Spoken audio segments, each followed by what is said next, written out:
Michael Viewmaster Morlan here, and welcome back to Galactic Inquiry. Coming up today, a particularly vocal critic joins us to chat about Star Citizen. Nikki talks about Operation Pitchfork and Earth in the Crosshairs, community posters, ships, and more coming up right after this.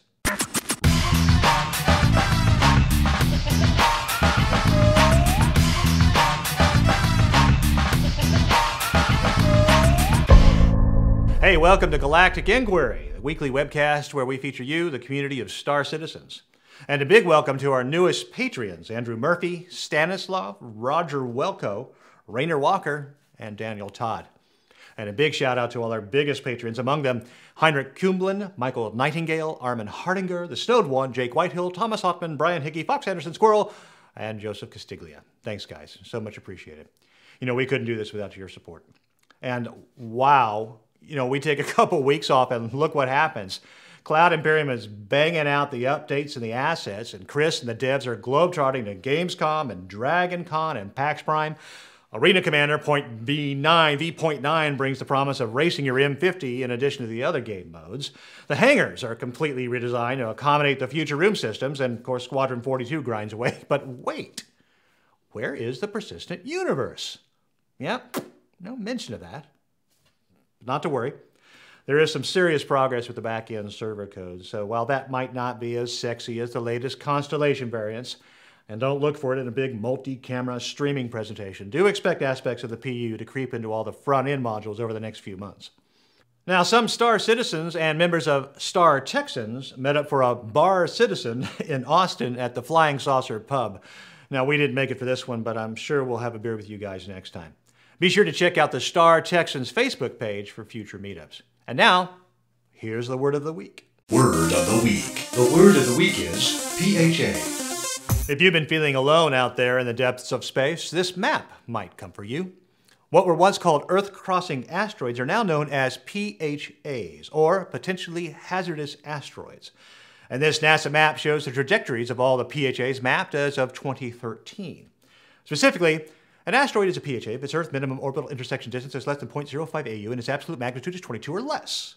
But then, of course, you knew that.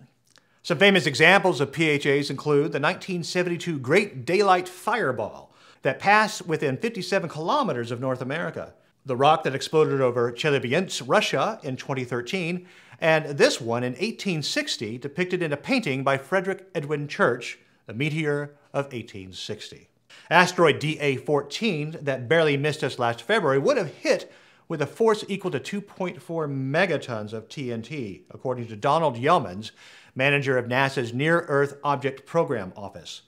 Now that's getting close to the total energy of all explosives used in World War II, including the Hiroshima and Nagasaki bombs. But the ones we know about represent only a small fraction of the whole. In fact, estimates suggest we may have only found 1 to 25%, depending on the size of the existing PHAs out there. According to Ed Liu, a former astronaut and head of the B612 Foundation, the Chelyabinsk asteroid was a warning shot across our bow that we are flying around the solar system in a shooting gallery. Liu also noted the rock found in 2013 was a year out when we discovered it.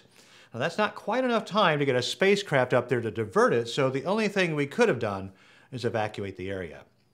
That's why his group is working to build and launch a private space telescope that would search for asteroids and find them before they find us. Now, if you'd like to help, one place you might start is the Near-Earth Object Program, where you'll find NASA's list of upcoming close approaches to Earth. Just this year, NASA offered $35,000 for help in tracking PHAs. Now, I don't want to make you nervous, but there are 5 scheduled just for today. So remember your umbrella when you walk outside. And now, here's the news.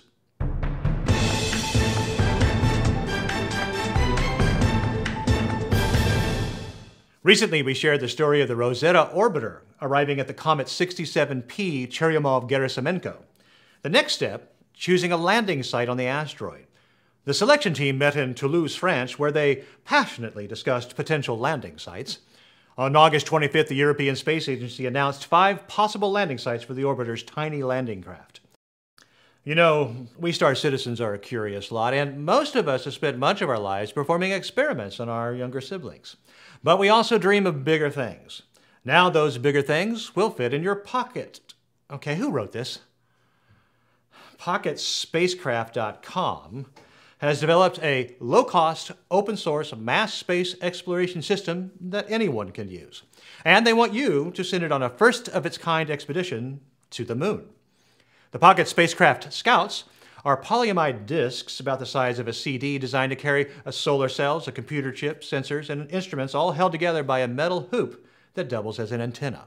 Thousands of these discs will be loaded into an interplanetary CubeSat mothership and rocketed to the moon, then sent sailing to the moon's surface to begin recording and sending their discoveries back to Earth and to each other. The mothership can piggyback on other rockets. Just think of snakes on a plane, and you'll have no idea whatsoever what this is really like. Change snakes to pancakes. It's pancakes on a plane. I mean, pancakes on a rocket. And, well, then you'll get to the moon, and then you'll dump your pancakes, and they'll sail down and land all over the place. Once your pancake is on the moon, it can conduct any number of scientific experiments, and the Pocket Spaceship will help you stay in constant contact with your own personal mission control back on Earth. Some examples of projects you might like to build with your Scout include a cosmic ray detector, an Earth-Moon-Sun sensor, orbit counter, single pixel imager, temperature monitor, and yes, even warp detector.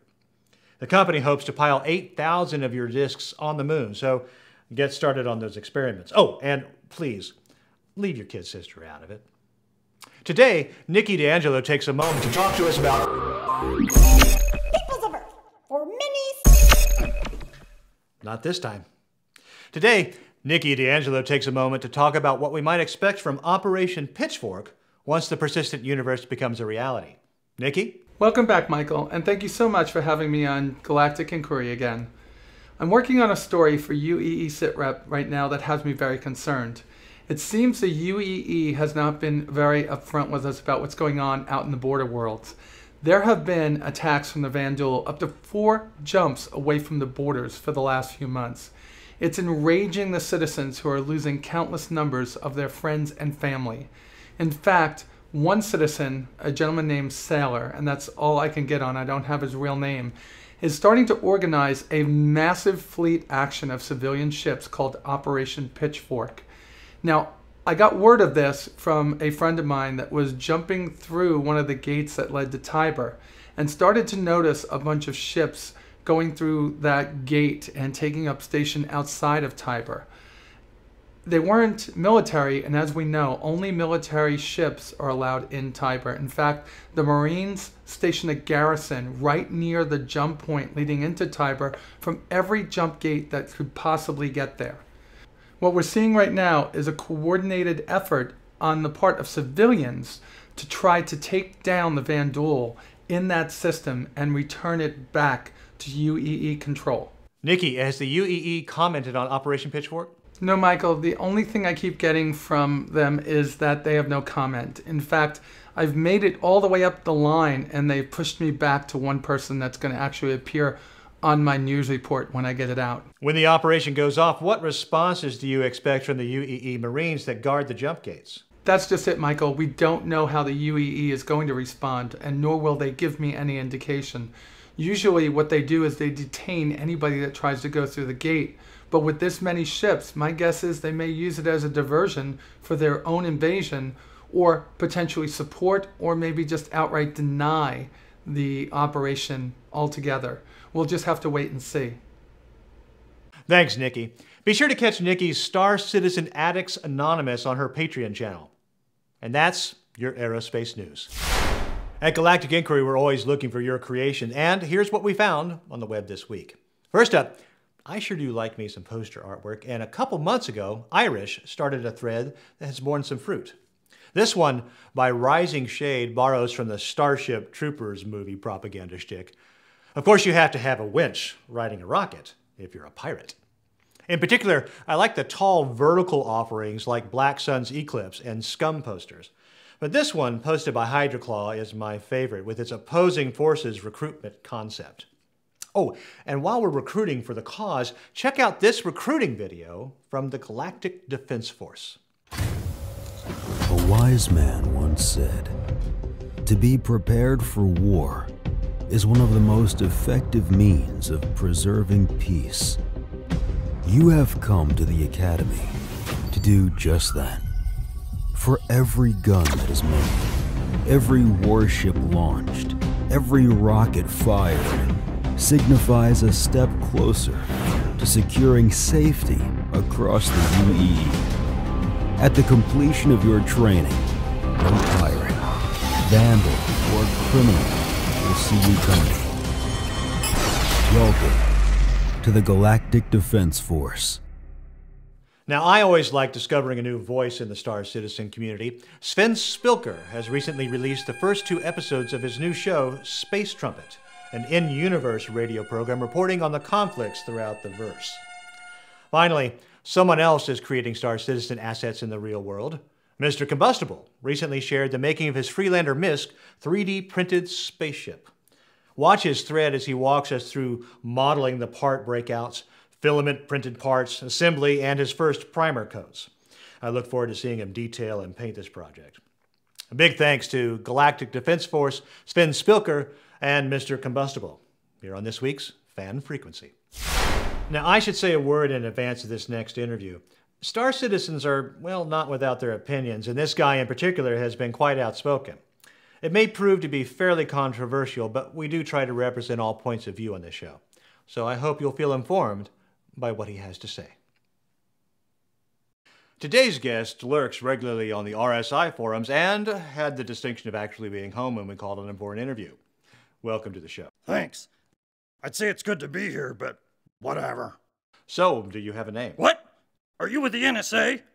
I'm not giving you my fingerprints. Well, do you even have any fingers? That's kind of personal. Do you? Okay, so what's something interesting you can tell us about yourself?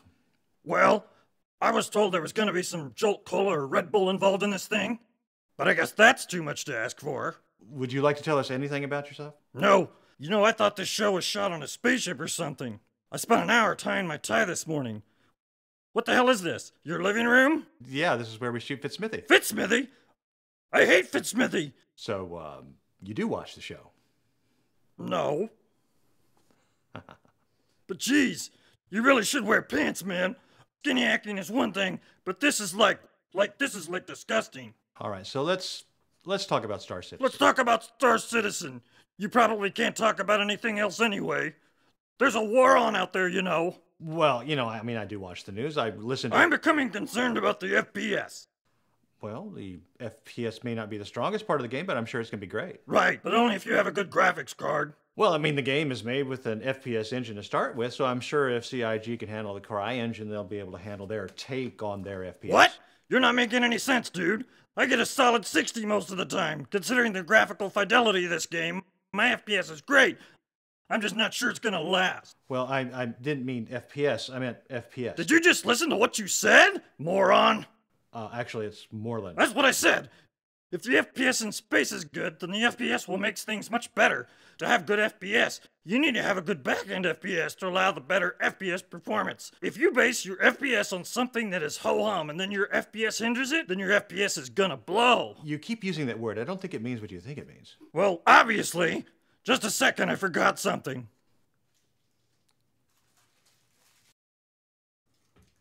What's the hat for? What is this aluminum hat for? Jeez, isn't it obvious? Even when I wear it, I just can't shake the feeling that I'm being controlled somehow. Listen, can you tell us anything interesting about yourself? Well, if you recall at the last PAX event, someone was heckling Chris Roberts, saying that they shouldn't have used the Crisis engine. That was me. I thought they should have used Unreal 4. Or just do it in ASCII. I'd take PBR double bit precision and the CryEngine over UE4 any CryEngine has crap texture streaming. I pledged $200 on this game, and they gave us a shitty presentation of retarded character face design and laggy gameplay. They better get their shit together. They might have been further ahead if they had made their own engine instead of having to convert CryEngine to 64-bit. Okay, that may be true, but... I swear it was better than 8-bit. Okay, listen, we need to... And leaderboards! Who cares about leaderboards? Jeez! What are they smoking? And support for controllers. That should have been in the first release of Arena Commander. Okay, look, it's just an alpha. You need to remember that. Alpha? So now I have to pay them to test their stupid game? Jeez, the fanboy level is strong in this one. Star Citizen is pretty much the very definition of feature creep. All right, look, you can take the hat off. I'm not sure about that. It's not like me to trust people. Okay, hang on. So, is there anything you like about the game? Everybody compares it to historical games, but all of those have been handicapped by producers, of which Star Citizen has none. Producers muck up everything. Look, I've watched a lot of movies, and I Look, can I tell don't you. think you actually know what a producer does. I mean, who do you think manages a really complex project like Star Citizen? Aside from the fact it's Chris Roberts, a man whose game has always been held back by corporate mooks. So, you do like Chris? Snake oil and BS. The hype. It's unreal. One of the largest cons in the history of games. So, you do not like Chris? I'm just saying, if they let Chris do it all, the game would be out by now. Chris Roberts has a personal obsession with the mechanics of World War II dogfighting. All of his games have been based on creating World War II dogfighting in space. So, you do like Chris? All you people are morons. Actually, I think it's Morlan's. What is the point of even playing this game when the best ships can be bought instantly with real money? No skill needed, nothing accomplished, no prestige gained. This business model used by CIG is feeding the development of the game, but at the same time ruining the gameplay of the final product. You'd think 52 million in essentially donations would give them reason enough to just engage in radio silence and put all their energy into making the game. So, you're unhappy with how they're spending the money? I didn't spend 52 million to play Mario Kart. You didn't spend 52 million on it? Mario Kart was my idea. Well, why don't you like it? Because they stole it and producers mucked it all up. All right, look, it seems to me that releasing the Murray Racing Cup is a great thing to do while people are waiting on the persistent universe. The PU would have been finished already, and we could have been playing this game. That's the most ignorant thing I think I've heard anybody say. You need to just... Ignorant? You're ignorant. Look, I am so tired of you trolls. I'm the one doing all the work. Look, that's enough. That's enough. I've had enough. I'm being oppressed. Quiet. The moon landing never happened. Just shut. JFK's alive. He runs everything. 911 was an inside job. Listen to me.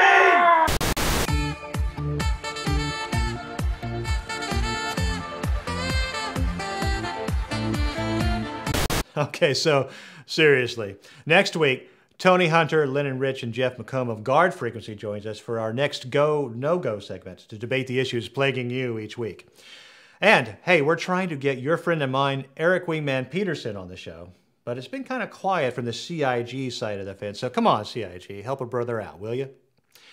You know, we work hard to bring the best galactic inquiry possible to you each week, so become a Patreon backer today and enjoy the benefits of supporting a show by and for the fans. And if you prefer to support the show with a one-off payment rather than being billed monthly, reach out at pledge@galacticinquiry.com. You know, also subscribe to our YouTube channel. You'll get a ping each time we publish a new video. And keep in touch through your favorite social portal. Links to our Galactic Inquiry sites may be found on our website and in the YouTube description block below. This show belongs to you, the Star Citizen community, so be sure to give us your feedback on the thread. And of course, the centerpiece of our show is fan creation. If you have something cool to share, send it to us, and if it doesn't suck, we'll show it. And remember, we're listening.